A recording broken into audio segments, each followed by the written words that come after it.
तुम्ही खासदार असताना बरीच कामं केलीत, आता भविष्यामध्येही तुम्हाला खासदार व्हायचं आहे, तर त्यावेळेला तुमचं व्हिजन काय आहे? की एक तुम्ही डॉक्टरेट केले त्यामुळे संशोधनाचा विषय जो असतो तुम्हाला माहिती की कसं विकास केला पाहिजे, तर ते व्हिजन काय लोकांना तुम्ही काय सांगाल की पुढच्या वेळेला मागची राहिलेली कामं आणि नवीन व्हिजन असं तुम्ही काय ठेवलेलं आहे? भरपूर काम आहेत. आपलं CRZचं एक फार मोठं काम आहे. इथे फूड प्रोसेसिंग युनिट आले पाहिजेत. आपल्याकडे देवानी सगळं दिलंय, वनस्पती दिली आहे, फळ बागा दिल्या, सगळं दिलं, पण त्याच्यावरती बाय प्रोडक्ट आपण कोकणात तयार करत नाही.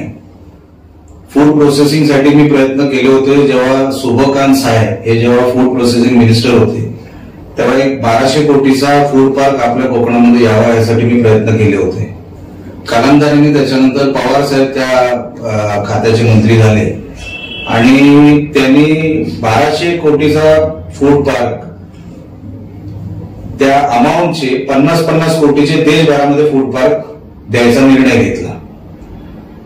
आता ते त्यांची काय त्याच्यामध्ये आयडिया होती मला माहित नाही, पण कोकणामध्ये जर तो 1200 करोडचा फूड पार्क झाला असता, त्याच्यामध्ये कोल्ड स्टोरेज आलं असतं, आपला फिशरीज, आपला आंबा, आपला हे बाकीचे आपण कोल्ड स्टोरेज करून जगाला पाठवले असते.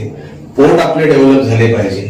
आता एक रेडी पोर्ट आहे, विजयदुर्ग पोर्ट आपला आता सँक्शन होतोय, जेवघाट पोर्ट तर फक्त व्यवसायासाठीच त्याची उलाढाल होते.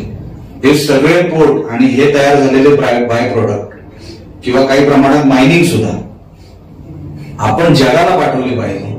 आपण शेतकरी कुठल्या तरी एजंटला पकडणार आणि मग ते APMC मधले श्रीमंत होणार, हे कुठेतरी थांबलं पाहिजे.